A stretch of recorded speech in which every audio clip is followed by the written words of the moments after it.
നാണക്കേടായി. ഇതിലും വലിയ നാണക്കേടാ ഇത് പുറത്തറിഞ്ഞാൽ. എടോ, ഈ വീഡിയോയിൽ കണ്ടത് തൻ്റെ അച്ഛനാണെന്നുള്ളതിൽ തനിക്ക് വല്ല സംശയമുണ്ട്? ഇല്ല. ഇല്ലല്ലോ. എടോ, അയാൾ കയറിയത് എൻ്റെ വീട്ടിലാണ്, എടുത്തത് എൻ്റെ കാശും. താൻ പേടിക്കണ്ട, ഞാനിത് പുറത്താരോടും പറയാനൊന്നും പോകുന്നില്ല. കാശ് പോയെന്ന് മനസ്സിലായപ്പോൾ ഞാൻ ആദ്യം CCTV ചെക്ക് ചെയ്തു. അപ്പോഴാണ് രാമേട്ടനാണെന്ന് എനിക്ക് മനസ്സിലായത്. ഞാനിതൊന്നും ചെക്ക് ചെയ്യാതെ നേരെ പരാതി പറയാൻ പോയിരുന്നെങ്കിലോ അപ്പം തൻ്റെ വീട്ടിൽ കയറി പോലീസ് നോക്കിയാൽ അങ്ങനെ. രഞ്ജു, തൻ്റെ ക്യാഷ് ഞാൻ തരാം, അല്ല ഞാൻ എന്ത് ചെയ്യാനാ? അയാളെ വീട്ടിൽ നിന്ന് പുറത്താക്കണം. നോക്കണ്ട, കാര്യമായിട്ട് പറഞ്ഞതാ. ഇന്ന് അയാൾ എൻ്റെ വീട്ടിൽ കയറി, നാളെ വേറെ വല്ലവരുടെ വീട്ടിൽ കയറിയാലോ? കേസും വഴക്കും പോലീസും ഒക്കെ ആയിട്ട് നാണം കെട്ട് നാറത്തില്ലേ താൻ? രഞ്ജു, എൻ്റെ അച്ഛനാ, ഞാൻ അയാളുടെ ഒറ്റ മോന്. എവിടെയെങ്കിലും കൊണ്ടുവിടാന്ന് വെച്ചാൽ ഞങ്ങൾക്ക് പറയുന്നൊക്കെ ബന്ധുക്കാരും സ്വന്തക്കാരും ഒന്നുമില്ല. ഇവിടെ അടുത്തുള്ള ഏതെങ്കിലും ഓൾഡ് ഏജ് ഹോമിൽ കൊണ്ടാക്കിയാൽ പോലെ. അതാകുമ്പോൾ എനിക്ക് ഇടയ്ക്ക് പോയി കാണുകയും ചെയ്യാം, പറ്റുമെങ്കിൽ 2 ദിവസം ഇവിടെ കൊണ്ടുവന്ന് അച്ഛനെ നിർത്തുകയും ചെയ്യാം. അല്ലെങ്കിൽ നാട്ടുകാരെന്ത് വിചാരിക്കും രഞ്ജു? നടക്കില്ല അജിത്തെ, കാര്യമായിട്ട് പറയാം, നടക്കത്തില്ല. പിന്നെ നാട്ടുകാരുടെ കാര്യം, ഇവിടെ താനും തൻ്റെ അച്ഛനും ഏത് നാട്ടുകാരുമായിട്ടാണ് സഹകരിച്ചിട്ടുള്ളത്? ഇവിടെ ഒന്നാമത് താനൊരു വരത്തനാ, ഇവിടെ പലർക്കും തൻ്റെ പേര് പോലും അറിയത്തില്ല. അതല്ല രഞ്ജു, ഇവിടെ ആകെ താനുമായിട്ട് സഹകരിച്ചിട്ടുള്ളത് ഞാൻ. അതുകൊണ്ടാണ് എൻ്റെ ഈ വീട് തനിക്ക് ഞാൻ വാടകയ്ക്കുന്നത്. അയാളെ ഇവിടുന്ന് പറഞ്ഞു വിട്ടേ പറ്റൂ. അതിനകത്ത് ഇനിയൊരു സംസാരമില്ല. പിന്നെ അങ്ങനെ ചെയ്തില്ലെങ്കിൽ ഞാനിത് കേസാകും. പിന്നെ താമസിക്കാൻ താൻ വേറെ വീട് കിട്ടും. അപ്പം എങ്ങനെ പറഞ്ഞു വിടുമല്ലേ? അപ്പം അതാണ് ആഹാ, എല്ലാം കേട്ടോണ്ട് ഇവിടെ നിൽക്കുമായിരുന്നു. എടുത്ത കാശ് ഞാൻ ഇയാളെ വന്ന് മേടിച്ചോളാം. പക്ഷെ ഇയാളുടെ അടുത്ത് ഞാൻ കുറേ കാര്യങ്ങൾ പറഞ്ഞിട്ടുണ്ട്, അത് നടക്കണം. നിങ്ങൾ അച്ഛനും മോനും തമ്മിൽ തീരുമാനിക്കും.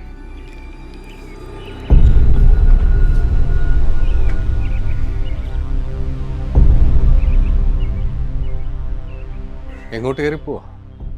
അങ്ങേര് പറഞ്ഞിട്ട് പോയെല്ലാം കേട്ടില്ലേ? ഇനി എൻ്റെ കൺവെട്ടത്ത് കണ്ടുപോകരുത്. മനുഷ്യനെന്നാണ് കിടത്ത, എങ്ങോട്ടെങ്കിലും പോയി തൊല പോ.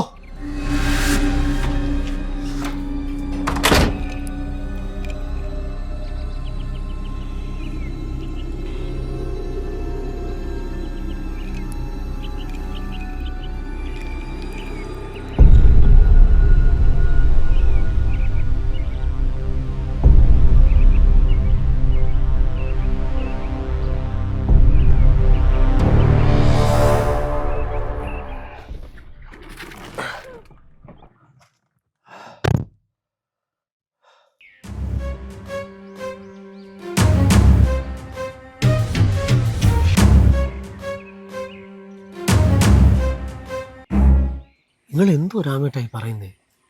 എനിക്ക് വിശ്വസിക്കാൻ പറ്റുന്നില്ലെന്ന്. നിനക്കെന്നല്ല, ആർക്കും വിശ്വസിക്കാൻ പറ്റത്തില്ല. അത്രയ്ക്ക് മാന്യമായിട്ടാണ് അവൻ മറ്റുള്ളവരോട് പെരുമാറുന്നത്. പക്ഷെ എന്നോട്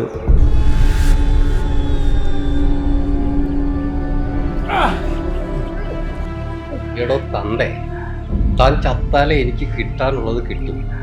അതുകൊണ്ട് തന്നെ ഇഞ്ചിഞ്ചായിട്ട് കൊല്ലും.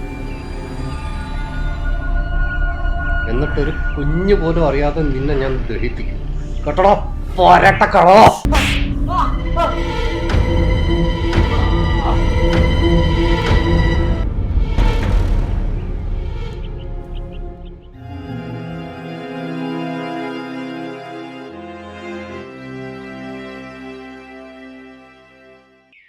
അവൻ്റേതൊരു ദൂർത്ത് ജീവിതമായിരുന്നു.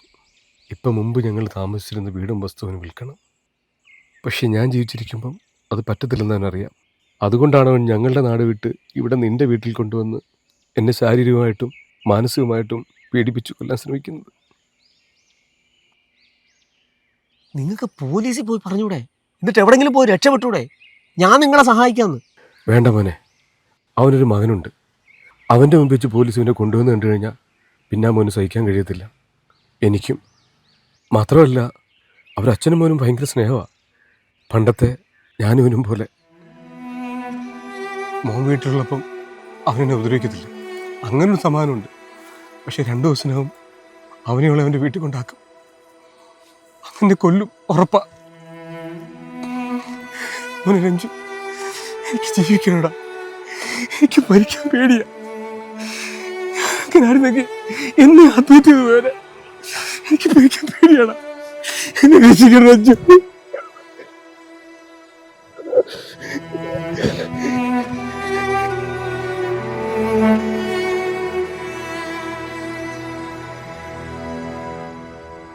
പോരാ വേണം. എങ്ങോട്ടാ രാമേട്ടാ? എൻ്റെ മോൻ്റെ കണ്ണും കാതും എത്താത്ത ഏതെങ്കിലും ഒരു നാട്ടിലേക്ക്.